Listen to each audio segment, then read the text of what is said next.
بسم الله الرحمن الرحيم، والصلاة والسلام على أشرف المرسلين سيدنا محمد صلى الله عليه وسلم النبي الأمين وعلى آله وصحبه أجمعين.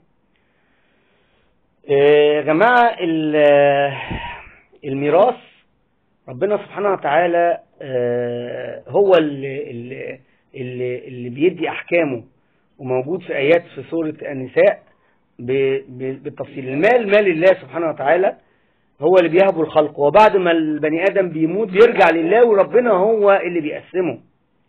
طيب البني آدم في حياته ينفع يدي عطية لحد؟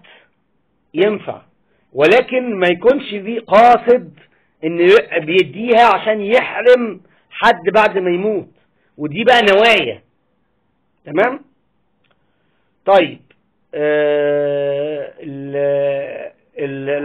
طيب عشان ما تبقاش في مشاكل بين الإخوات، طيب هل ينفع مثلا راجل مش مخلف غير بنات يروح كاتب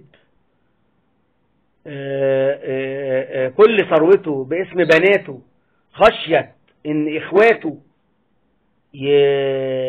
يورثوا فيه؟ الحقيقة ده غلط.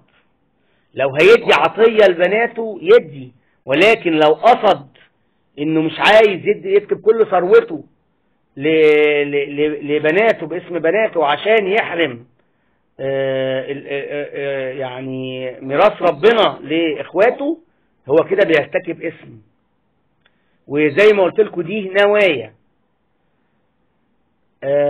يعني فرضا مثلا يقول لك ده العمام ما مش يعني ما قاطعهم، او هو ما علاقته بيهم وحشه، او بعد ما توفى خدوا الورث فيه وما بيسألوش على بناته او ما بيودهمش، يتحاسبوا على الكلام ده.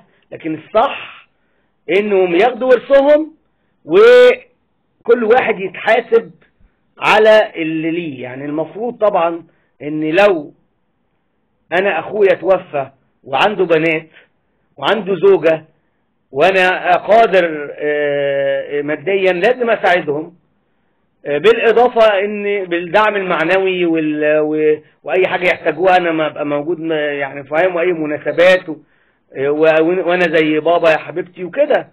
لكن فرضا هو ما عملش كده، اروح حرمه؟ لا، دي حاجة ودي حاجة، دي نقرة ودي نقرة.